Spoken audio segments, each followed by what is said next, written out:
No matter where you live or who you are, each of us can help break the chains of COVID-19 transmission. Here's what you can do to protect yourself and others. Cover your cough and sneeze. Clean your hands frequently and thoroughly, especially before and after putting on a mask and going outside or coming home. Avoid crowded places and mass gatherings. Avoid touching surfaces in public as they might be contaminated by someone with the virus. Socialize at a distance. Stay at least 1 meter away from others as much as you can and wear a mask if you can't. If you feel even slightly unwell, stay home. Call your local health authorities and get tested. If you test positive, follow the recommendations from health authorities about how and where you should isolate from others and receive medical care if needed. Make a list of people you have recently been in contact with. Self-quarantine for 14 days if you have been in contact with anyone confirmed with COVID-19. Make sure you follow your local guidance. Each country or area has its own levels of transmission, resources, and recommendations, and the situation can change rapidly. The COVID-19 pandemic has changed the way we live, work, and connect with others. It is challenging, but together, we can break the chains of COVID-19 transmission. Good evening, and welcome to the second part of the 5th Congressional District Primaries Candidate Forum. My name is Collins Kofi Opon, the moderator. This event is sponsored by the African Career Education and Resources ACER, Incorporated, and brought to you by Africa, Let's Talk. ACER is a non-partisan community organization. It encourages informed and active participation in government. It works to increase understanding of major public issues and influences public policy through education and advocacy. ACER neither supports nor opposes candidates for office at any level of government. At the same time, ACER works to influence policy through advocacy. We aim to conduct every forum with the utmost respect for neutrality and non-partisanship. Our intention is to inform the public. Thank you all for attending this evening's presentation. We look forward to a lively discussions of issues important to voters. Before I introduce the panelists, let me review the ground rules for tonight's event. Each candidate will have 2 minutes to make an opening statement. After the opening statement, candidates will take questions and will have 1 minute to respond to each question. Candidates will then take questions from the audience. Responses to these questions will be limited to 45 seconds. Members of the audience are asked to submit questions via the comment section from the ACER and African Let's Talk Facebook pages. Questions will be consolidated by volunteers, and I, as moderator, will ask the consolidated questions. Please note that not all questions will be asked the candidate. They will be grouped by topic so that a range of subjects may be covered in the time frame allowed for the forum. Finally, each panelist will be given 1 minute to present their closing statement. At this moment, let me introduce the candidates for the second forum for tonight. Candidate Lacey Johnson. Good evening. Candidate Anton Melton Mills. Good evening. Candidate Ilhan Omar, or Congressman Ilhan Omar. Woman. Good evening. Good evening. And candidate Danielle Stella. You are welcome, ladies and gentlemen. Good evening. You are all welcome to African Let's Talk. All right, to begin with, each candidate is going to be given up to 2 minutes for their opening statement. Like I said, 2 minutes for your opening statement. I would like to begin with you, candidate Lacey Johnson. As I said, my name is Lacey Johnson. I've been a member of this district for over 40 years. I've lived, worked, and done business in most of the major cities from New Hope, Crystal, Hopkins, St. Louis Park. Spent most of that time in North Minneapolis, so I've gotten to know this district, the people and the issues facing this district very well. I've decided to, my background, I've been married for over 33 years. I raised 2 sons here in the district. One graduated from North High School, went to Brown University, received his master's in fine arts. Another one graduated from Patrick Henry, got his associate from MCTC, and now he's a businessman. And so I'm just glued to this community, and I'm in love with the people here. I have total confidence in the people here. I decided to run for Congress because I've just seen the issues in this district not only persist, but get worse under Democratic leadership, Democratic philosophy, and Democratic methods. And I believe that they will always get worse, because I don't think that approach or their solution would ever solve these issues. I bring to the table a background in computer technology, engineering, business, and entrepreneurship. I think those background and those competencies make me uniquely qualified to address the issues in this community. I think my engineering background helps with problem analysis and solutions. I think my corporate background helped because I have worked with people across the board, no matter how you slice them, no matter what race, no matter what religion, no matter what gender, no matter what sexual preference. We all come together, we focus on goals, and we work together to solve them. And so I'm here to talk about the economic development within these communities, leveraging free enterprise. Thank you very much, Candidate Johnson. Now I'd like to bring you in Candidate Anton Melton Mills. Please, 2 minutes for your opening statement. Well, good evening, and thank you to ACER for hosting this forum. My name is Anton Melton Mills, and I'm running for Congress because I love this district, and I care about the community and how we live and how we work together. You know, the reality is COVID-19 and the murder of George Floyd has taught us that leadership matters, and it's never mattered more. As a progressive Democrat, I'll bring us together to tackle the difficult problems that we face, like universal health care through Medicare for all, supporting the Green New Deal, establishing a national living wage where $15 is just the beginning, and ending Donald Trump's horrific presidency. You know, I've been bringing people together my whole life to get things done. As a young attorney, I fought for inmates who were in gender transition. I fought with the National Fair Housing Alliance for affordable housing for the residents of Washington, D.C.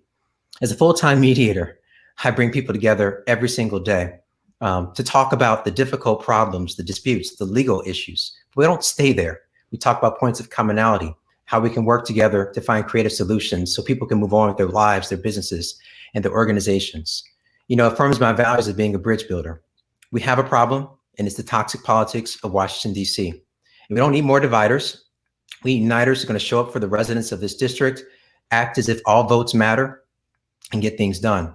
The Trump era will come to an end soon, thankfully. And we need a progressive Democrat who will seize the moment by building partnerships and collaborations to tackle challenges in this district, like educating our children, having affordable housing, and addressing institutions of racial bias. I'm dedicated to this, my passion for community, my skills as a mediator, civic leader, and attorney, to getting things done together with you, because that's what you deserve. Thank you very much, Candidate Anton. Of course, this is African Let's Talk. My name is Collins Kofi Opo, and this is the second forum of the 5th Congressional District Candidates Forum. And I have with me Candidate Lacey Johnson, Candidate Anton Melton Mills, Congresswoman Ilhan Omar, and Candidate Danielle Stella. Now to you, Congresswoman Ilhan Omar, please, 2 minutes for your introduction or opening statement, please. Mr. Bian, thank you. And thank you to ACER for hosting this forum. It's been the honor of my life to get the opportunity to represent Minnesota's 5th Congressional District. We have not only been dreaming big, but we've been fighting hard for transformative change. It's been really exciting to be able to build coalitions and work with our district in addressing many of the disparities that continue to persist in our district by fighting for Medicare for all, introducing the Homes for All legislation, working on a Green New Deal, and providing economic justice. It's been really a great opportunity to have had 32 forums and town halls in order to deliver information to our constituents, to host district in your corner, to be able to get information to our constituents across every single aspect of life, and to have the opportunity not only to address our immigration crises, but also fight the heinous ways in which this president has treated immigrants who are seeking a better life. We now have an opportunity to look at what leadership looks like when it comes to dealing with criminal justice reform, and look at what leadership looks at when it comes to building coalitions and getting the support of organizations that have been fighting on the ground. All right, thank you very much, Congresswoman Ilhan. Now to you, candidate Danielle Stella, please, 2 minutes for your opening statement. I'm an America First candidate, Danielle Stella, and I'm running for Congress to preserve our American heritage, culture, and institutions. I'm here to always tell the voters and constituents the truth. Right now, we are under attack as a nation. We are being faced with challenges that we have not before seen. We have not stuck to our Constitution. Slowly, it has began to erode away from us. I have a background in education, working with our children. When I look to our future, our immediate future, I am scared on behalf of the children and on behalf of all the families. This is not what we are about as a country. We are not about division and chaos and inner turmoil in our state. We, as a nation, we have a constitution. It is not being followed. We need to have unity. We need to make a difference in our community. We need to help our fellow citizens who need a hand up in this difficult time. We need to fight for the future for all of the children. We need to make sure that school is accessible for all the children.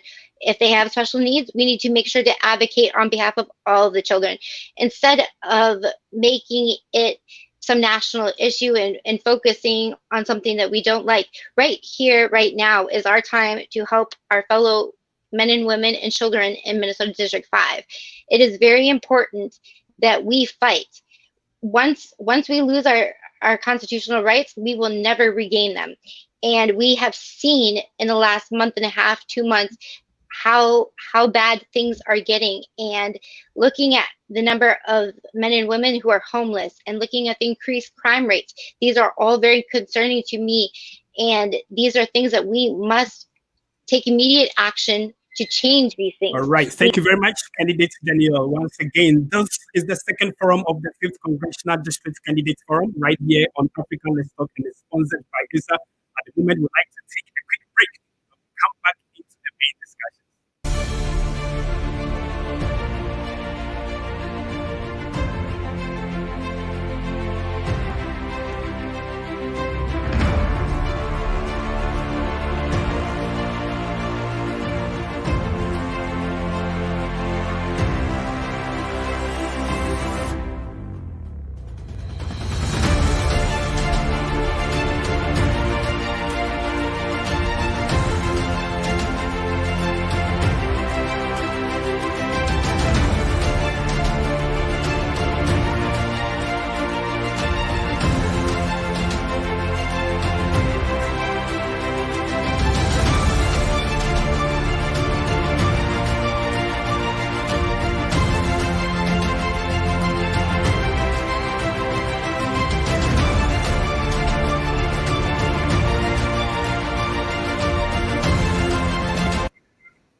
Welcome back to the second forum of the 5th Congressional District Candidate Forum right here on Africa Let's Talk, and is sponsored by ACER.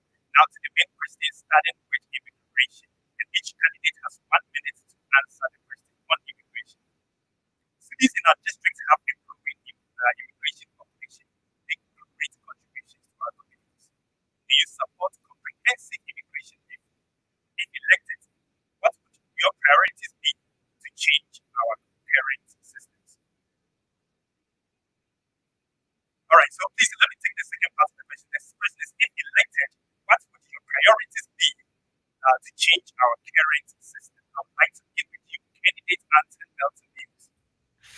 Hi, can you hear me okay? I believe you're on mute. I can't hear you. Yes, we can hear you okay now. Okay, sorry about that. Well, the question is about immigration, is that right? Yes. Yes, the question is about immigration. Okay, thank you. So the richness of our diverse communities are our strength as a district. You know, President Donald Trump has been the most anti-immigrant president in modern American history. And he's treated our immigrant families with disdain and indignity.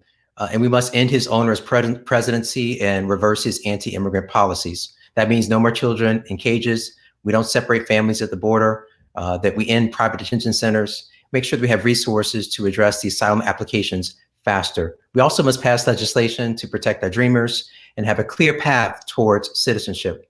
We must also end Trump's Muslim ban that now impacts 140 million people around the globe, primarily in African countries. We also must not allow Donald Trump to proceed with his public charge rule to wrongfully decline people to have permanent residency because he believes they use too many public services. This onerous policy has already caused a chilling effect on immigrant communities who actually need access to these public services. This must end.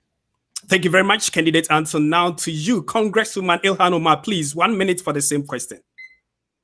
Of course, I believe in immigration, comprehensive immigration reform. As a member of Minnesota's immigration community, I have a deep understanding of how fundamentally broken and unjust our immigration system is, which is why we've worked on introducing and passing the DREAM and Promise Act, which gives pathway to citizenship and residency to DACA recipients, DED recipients, and recipients of TPS. I've also worked on getting the No Ban Act passed, which reverses Trump's Muslim ban. That has been very personal to me as the only representative in Congress who comes from one of those countries that is on the ban. We've also been aggressively fighting Trump's policies of metering, stay in Mexico, and his asylum policies. We can't separate families. We can't hate children. It's important for us to have sanctuary cities and fight to defund ICE. All right, thank you very much, Congresswoman Ilhan. Now to you, candidate Danielle Stella, please, 1 minute for the same question on immigration. Immigration is one of the most important issues of our time. The political elites give lip service to abstract solutions on immigration during campaign season, only to table the issue once reelected. The truth is that Democrats need the immigrant vote, and the GOP establishment love the immigrant cheap labor. This applies to both legal and illegal immigration. Illegal immigration and refugee resettlement threaten America's security, economy, and culture. It is time for a hard stop on illegal immigration by turning illegals over to ICE for them to be arrested and or deported. Sanctuary cities harboring illegals are committing a crime, and their elected officials should be punished accordingly. No open borders, no amnesty, no DACA, no DAB, no globalism. America is now importing another 1 million legal immigrants every year through birthright citizenship, chain migration policies, and massive abuse. Thank you very much, candidate Danielle Stella. Now to you, candidate Lacey Johnson, please. You also have 1 minute for the same question on immigration. All right. America is a country of immigrants, and immigrants have contributed mightily to our success. So we should always welcome legal immigrants.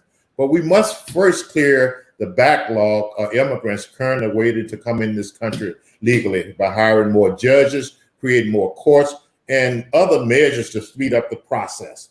We must also, in the process, respect the sovereignty and security of this country. We must stem the flow of illegal border crossing, mainly to address a lot of current issues. Paid smugglers, assaults on women, incentive for putting children and infants in danger, employer abuse, driving down wages, all those things come with illegal immigration. I believe everyone must obey the law. No one should be rewarded for breaking the law, from the president on down. And if any immigration law is unfair or unjust, I will work with anyone to change that law. So that's my basic idea as far as we approach the immigration situation. All right. Thank you very much, candidate Johnson. Now we move on to the next question on housing, and each candidate will be allotted a maximum 1 minute for the question. 52 years after the passage of the Fair Housing Act, our nation as a whole, and especially Minnesota, is once again on the brink of a devastating housing crisis that excessively impacts low wealth and communities of color. Housing is a major issue in District 5. Why have we failed? How would you address this issue? I would like to begin with you, Congresswoman Ilhan Omar, please. Thank you. As you have just alluded to, we have a housing crisis. This didn't begin with COVID. It's always existed. We have disinvested from building public housing and creating fair market housing, which is why I introduced the Homes for All Act, which not only invests in creating public and private housing, but also deals with the issues of displacement and gentrification and creates wraparound services so that we can holistically address that. Look, here in the Fifth, 50% of our residents are renters. These are people who are already housing insecure, people who are looking at probably being evicted as soon as the eviction moratorium ends, which is why we've started an eviction task force to deal with the issue that might happen. We've also introduced the rent and mortgage cancellation, which provides support for our families who haven't been able to pay their rent since April. To me, housing creates security, housing creates stability, and we have to recognize housing as a human right. Thank you very much, Congresswoman. Now to you, candidate Danielle Stella, please. You also have 1 minute for the same question on housing, please. This goes back to America First policies. If we put America first and we take care of our American citizens, we need to put our focus and all of our attention into making sure our American citizens have safe, affordable housing. We are failing our veterans in this country. We are not failing them when they are abroad serving our country, bravely risking their lives for your and my safety. We are failing them once they return home. And they are not even able to have secure, safe housing. So the answer to this problem is not to have more people come when we already have had a crisis in housing. We already had 10 cities way before this coronavirus outbreak occurred, way before the rioting and the looting occurred. We need to go back to our Constitution. We need to put the emphasis on America. We need to take care of our veterans. We need to assist those who genuinely need a help up in time of need, but not giving out free handouts. Thank you very much, candidate Stella. Now moving on to you, candidate Lacey Johnson, please. 1 minute for the same question on housing. Well, I think when it comes to housing, we need to look at short-term and long-term root cause solution. In the short term, once again, we need to not look at it as a local or state issue, but on a national level. We need to create incentive for building and settling in sparsely populated areas of the country, states and local jurisdiction. We need to look at housing development and design to accommodate more families in less real estate. We even need to look at short-term assistance to ensure people are not homeless. We need to address contributing issues such as low wages, mental health, and substance abuse. The bottom line, we need to promote two-parent households as a way of doubling household income. We need to create generational wealth using things like the Opportunity Zone. And in other words, my affordable housing program boils down to this. It's to help people in these communities make enough money, have a debt-to-income ratio, down payment, and credit score to afford the housing that they want. And that's what I will work for in this district. Thank you very much, candidate Johnson. Now to you, candidate Melton Mills, please. You also have 1 minute for the same question on housing, please. Well, thank you. So growing up, I watched my mother help people find affordable housing. So this is an issue that is deeply important to me. In the midst of this pandemic, we must take immediate steps to stem the crisis by passing immediate rent and mortgage relief for families that are in need. Otherwise, we'll see this cycle of homelessness continue like we've seen with the homeless encampments. These are our residents and our friends.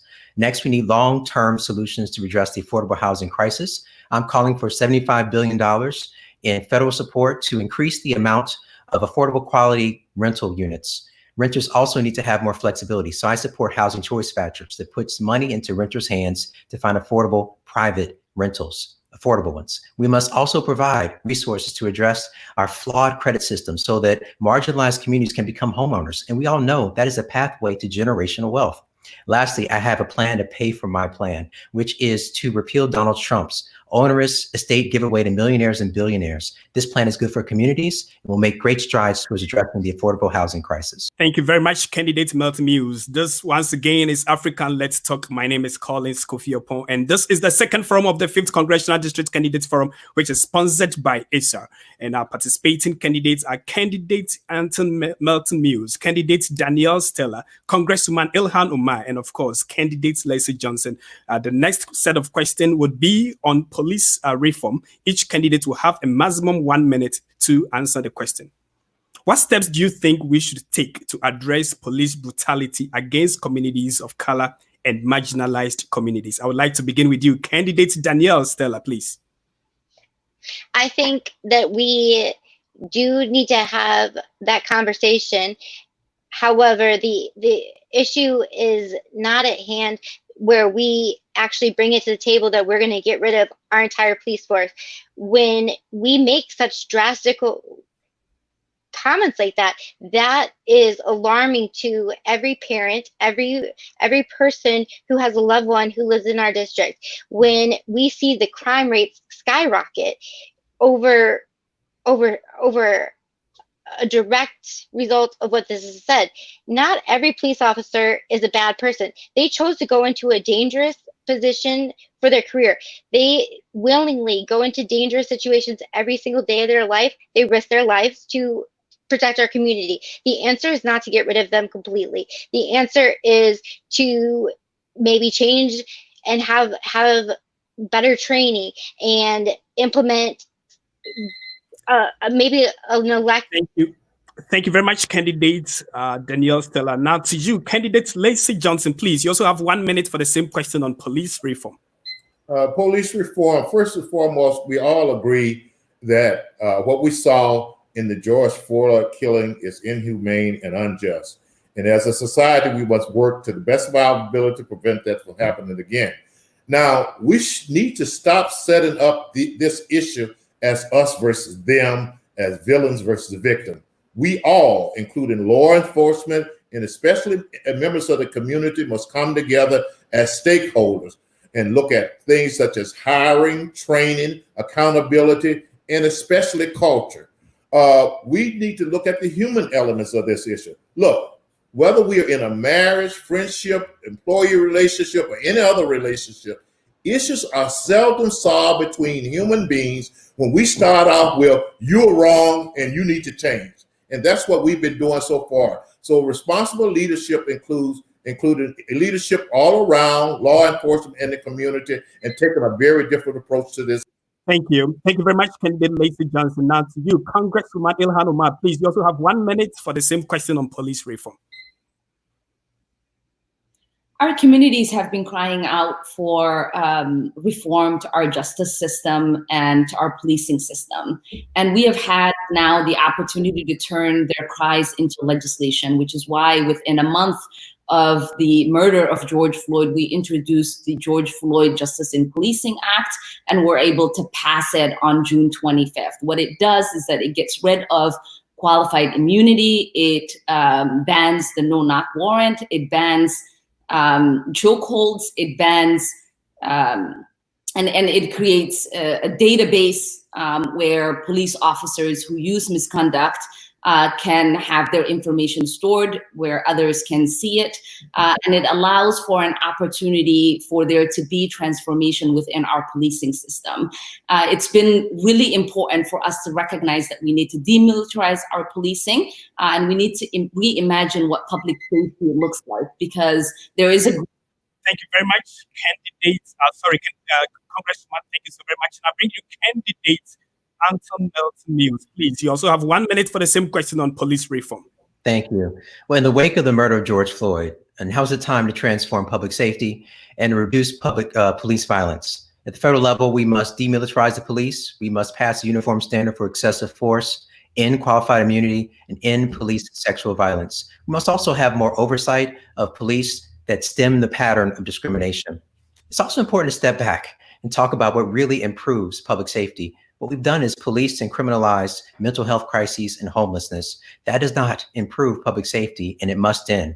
We must invest more resources in community services to support mental health and end homelessness. We must also invest in public community schools, wraparound services like after-school care, career counseling, and health services. There is a role for police, but must be more clearly and narrowly defined. I've spoken with residents in North Minneapolis and East African business owners, and they share this view. This approach will transform public safety and affirm our values. All right. Thank you so very much. Once again, this is the second forum of the 5th Congressional District Candidate Forum, which is sponsored by ACER. If you are watching us from any part of the world, you are more than welcome to actually leave your comments or your feedback in the comment box of either African Let's Talk Facebook page or the ACER Facebook page. And of course, we're going to consolidate most of the questions. And at the right time, we're going to ask the candidates to answer the questions. Now we are moving on to question on healthcare, and each candidate will have 1 minute to respond. The coronavirus has exposed the great disparities that communities of color have always had to contend with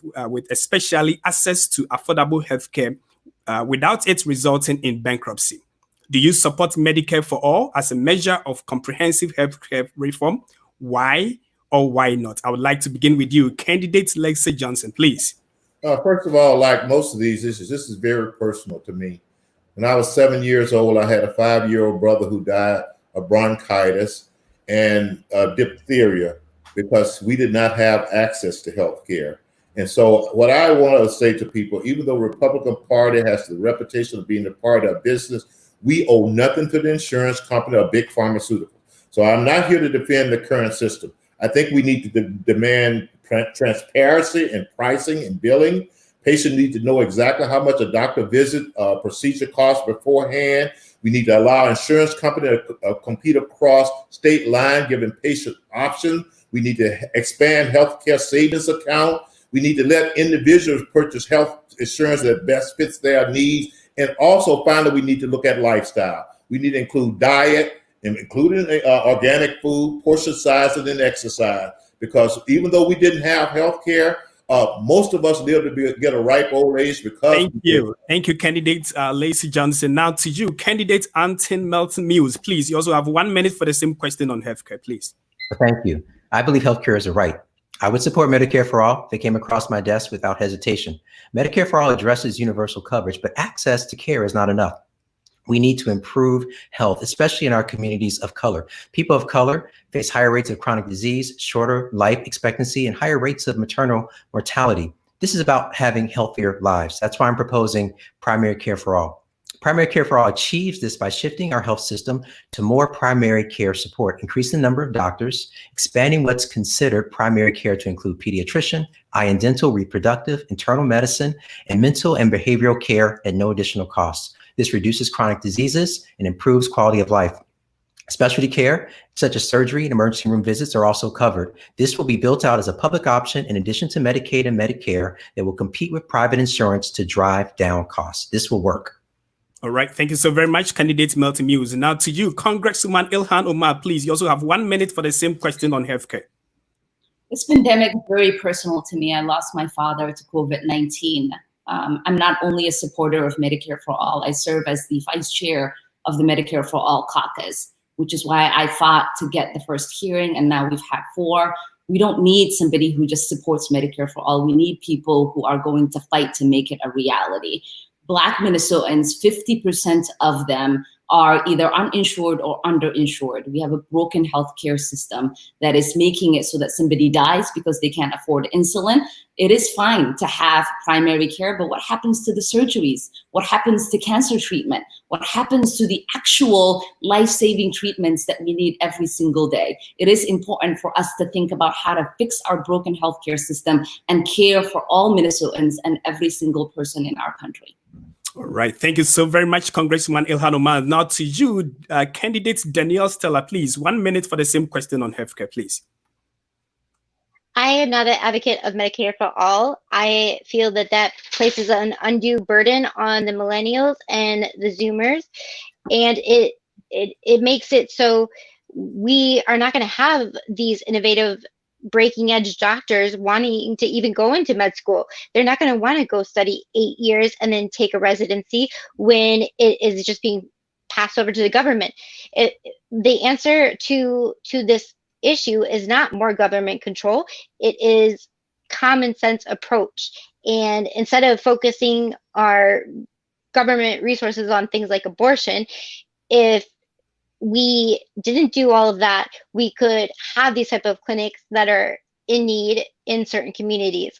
But the answer is not to have our doctors all forced to provide Medicare for all. It is not working out for other countries. It causes huge waiting lines. And to compare it, look at the VA. Thank you very much, candidate Stella. Now, at this moment, we'll be taking questions from the audience.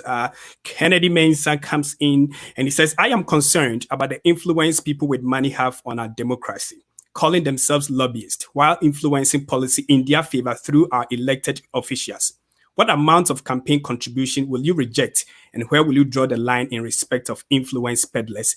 I actually would like each candidate to attempt to answer this question. And if you want to, you have 45 seconds to do that. You can just raise your hand if you want to take the question.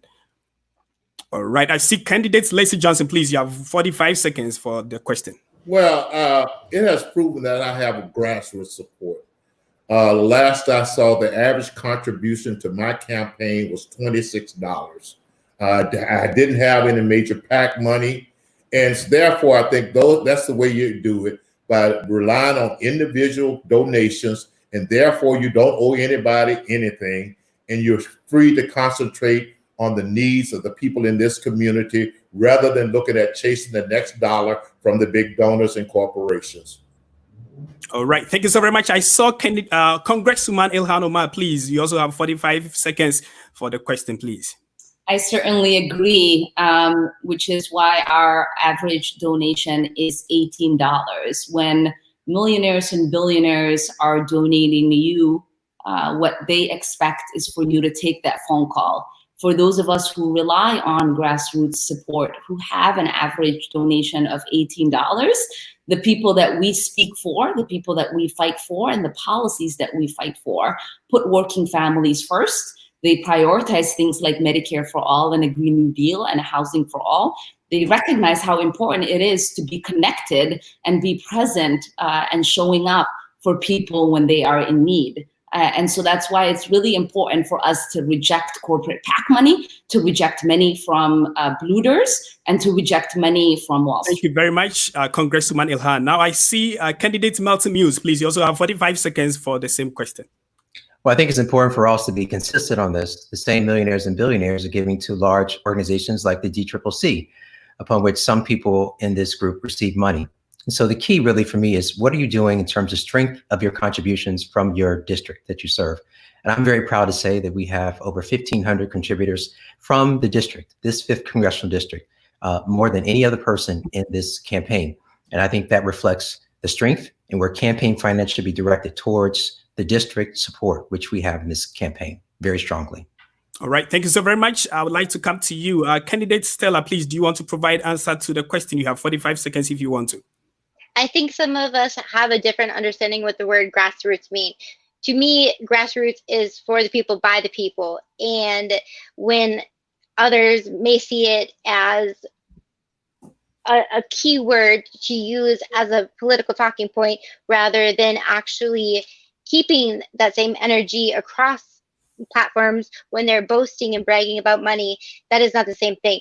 I believe that the Constitution is made so that we are held accountable to the people. We, whether it's while we're running or after we've gained office, we are in debt to the people. We are public servants. We are not on paper. Thank you very much, candidates Danielle Stella. Once again, this is the second forum of the 5th Congressional District Candidates Forum. Now we are doing our best to take questions from the audience. And we have a question from Juan David Salazar. He says, do the candidates support a Green New Deal? And how do they think the environmental crisis affects marginalized groups? I would like to begin with you, candidates Lacey Johnson, please. Well, I support a strong environment, clean air, clean water. I think, once again, with my engineering and corporate background, I like to look at the trade-offs. I mean, we cannot put people out of jobs. We cannot eliminate automobiles. We cannot eliminate airplanes and realistically expect for people to live their lives. And so we have to balance that economically with personal freedom and personal choice and the environment. And also we need to understand that it's a global issue. It does no good for the United States to take all these steps when China and India isn't doing anything for the next 10 or 20 years. So I think we need a balance. We need to take it seriously, and we need to go back and take a look at the data before we make a firm decision and put the U.S. at a disadvantage. All right. Thank you so very much, Candidate Johnson. I see your hand. Candidate Melton Muse, please. You also have 45 seconds for the same question. Well, the first thing we have to do is make sure that we get a new president so we can get back on the Paris Climate Accords. Lacey's talking about a global issue. We need to be back on the global stage as a leader on this issue. In addition to that, I do support the Green New Deal. And the thing that we can do immediately is impose a carbon tax on large corporations to bring them into the conversation as part of the solution, not the problem.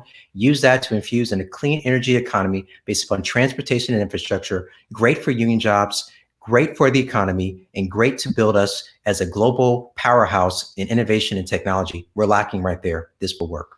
All right. Thank you very much. I see your hand. Candidate Danielle Stella, please. You also have 45 seconds for the same question, please. If we're going to discuss the global issue, I think that we need to bring truth and transparency. And the biggest contributor to the global footprint would be China.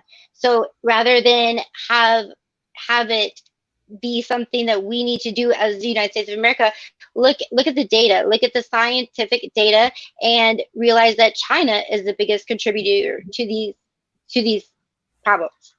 All right. Thank you so very much. Congressman would like to provide answer to the question with regards to the Green Deal, please. The new Green Deal. I'm proud to be one of the lead sponsors of the Green New Deal here in Congress, but also have done the work of introducing pieces of legislation out of the Green New Deal, like the Zero Waste Act, the Homes for All Act, and the End Polluter Welfare Act. It's really important for us to remember that here in the Fifth, we have massive environmental injustice when we are looking at the asthma rates in parts of our community. The climate crisis that we have needs to be met with a solution that meets that scale. And it's been really important to me not to only introduce legislation, but to fight every single day in making those solutions. All right. Thank you so very much, Congresswoman. Of course, we also have another question. It says, do the candidates support making Minneapolis 5th District a sanctuary city? If they do, what would they do if Trump or any other president or governor threatened to send federal or state troops to enforce their immigration policy? I would like to begin with you, Congresswoman Ilhan Omar, please. I do. I support Minneapolis remaining a sanctuary city. I've also was the lead author of the piece of legislation that would have made Minnesota a sanctuary state. And I co-led that with a Republican at the time when I was in the Minnesota House. It's important for us to remember the ways in which the immigration system has been unjust, the ways in which it's brutalized and victimized folks like my family who are just looking to make a new home for themselves. This is why I have vowed to not take a vote to fund ICE. It's really important as a member of the immigrant community here to Thank you very much. All right. Thank you very much, Congresswoman Ilhan. Do I see any person? Okay, so I see a candidate, Melton Muse, please. You also have 45 seconds. So on this issue, the Congressman and I, we actually agree. I would support Minneapolis retaining its status as a sanctuary city. Actually very proud to be of a church congregation that is a sanctuary church because we believe in providing resources and support to our immigrant community. Again, this is a manifestation of the devastation of the Trump administration. A man who has set it out as a personal standard to marginalize and to undermine our immigrant community. And I won't stand for that. And I'll stand against Trump in every aspect of him trying to take away the dignity and the resources from our community. So we have to do what we can legislatively to push against that and protect and support our community better. All right. Thank you so very much. I saw your hand. Candidate Danielle Stella, please. You also have 45 seconds for the same question. Going back to the homelessness crisis and just the poverty that our district currently faces, and tying it back into our veterans, we have promised them that our government has made the promise that we will take care of them once they come home. They're not being taken care of once they come home. We have hungry children in our district who do not get enough food to eat prior to this coronavirus. And the answer to this is not bringing in more people and having sanctuary cities take the place of America first. We need to fight for America first. And once we Thank you very much. candidate Stella. I think I saw your hand. Candidate Lacey Johnson, please, would like to provide answer as well? First of all, as one who lived through the civil rights movement, I respect the fact that it was based upon the Constitution and the law. And I believe that every American, from the president on down, should obey the law. And so this whole idea of harboring people who have broken the law, I disagree with it totally. And as who do we pick and choose gonna obey the law and who we let slide? So I don't think we should, that's a very slippery slope that you get on. I think the most fair, the most just thing is that everybody follow the law and no one be rewarded for it. And finally, a government agency, especially cities or states or whatever, should not be harboring criminals and people who broke the law. And it has nothing to do with how I feel about the. Thank you very much, candidate Lacey Johnson. Once again, this is the second forum of the 5th Congressional District Candidates Forum right here on African Let's Talk. This is sponsored by ACER in collaboration with African Let's Talk. Thanks to everybody who has actually contributed. I will try and see if we can get one more question from the audience.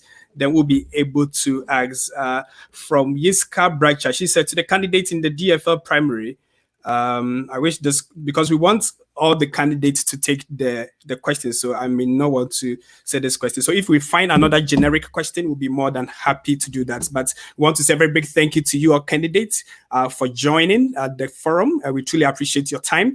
And before I let you go, I will give each of you up to 1 minute for your closing remarks. And I would like to begin with you, candidate Lacey Johnson, please. Well, look, we've been hearing the same thing from politicians in Minnesota for the past 40 years. They get on here, use fancy words, buzzwords, listen to political consultants, and these problems just keep continuing. What I will say to the people of this district, you can keep falling for these words, fancy words, and look at the results. This district has decreased, gone down ever since for the past 40 years with certain type of leadership. We need new leadership. We need different approaches, or else these problems will continue to exist. And I'm here to provide that different approach, provide different solutions, and actually solve the problem. Because if we keep electing these people, they're going to keep existing. And so I say to the people of CD5, it's time for change, and let's make a change and stop falling for words, fancy words, and look at results. And basically look at the last results since the riots and destruction. That's where they're leading this district. All right. Thank you so very much, candidate Lacey Johnson. Now, I'd like to get your closing remarks. Candidate Danielle Stella. Again, I am America First candidate Danielle Stella. I'm running to preserve our American heritage, culture, and institutions. I'm here to always tell you the truth. I call on Keith Ellison to immediately release the officer footage to the public. It is time to put America first. It is time to seize the control by the Islamo-fascists and return the power to the American people. All right. Thank you so very much, candidate Danielle Stella. Now to you, candidate Anton Melton Mills, please. You have 1 minute for your closing statement. Well, thank you for hosting this forum again. I appreciate it.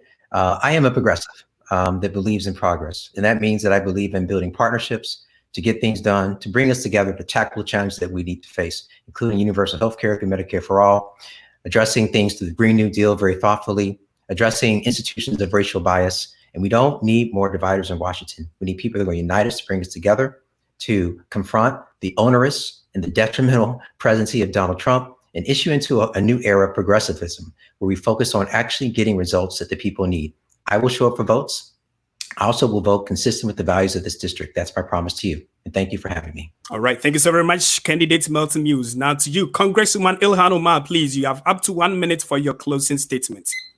I'm incredibly proud of the accomplishments we've had over the last year and a half to not only lead the Minnesota delegations in the number of bills passed and amendments passed, but to also have had the opportunity to return over $400,000 to our constituents, to hold over 32 town halls to be with constituents, to raise over $350,000 when COVID hit for nonprofits to provide to our community, to also have had the opportunity to deliver 20 tons of food distributed to people who are struggling. It's been the honor of my life to get the opportunity to show up every single day, to build the coalitions, to get things done on your behalf, and to deliver as the whip of the Progressive Caucus and as a leader in our district and in our country. All right. Thank you so very much, Congresswoman Ilhan. Once again, we want to say a very big thank you to all the candidates for joining the conversation. Candidates Anton Melton Mills, candidates Danielle Stella, Congresswoman Ilhan, and of course, candidates Leslie Johnson. We truly appreciate your time. And to all the viewers and contributors, we say a very big thank you to you for actually staying on. Please continue to share the video, invite your friends to watch it and time and again. And indeed, we also apologize for people that were not able to take your questions. I hope in due time, we'll be able to do so and get the candidates to answer them at the right time. Once again, thanks to the team at ACER and the production team here at African Let's Talk, led by Efia. I say a very big thank you to you. And to everybody else, God bless you. Have a good evening. And please, once again, coronavirus is still out there. We want you to continue to take care of yourselves by protecting yourself and, of course, protecting those around you. It's so important that is what we've got to do. Thanks once again. My name is Collins Kofi Opon. You can call me Mr. Beyond. Have a good night.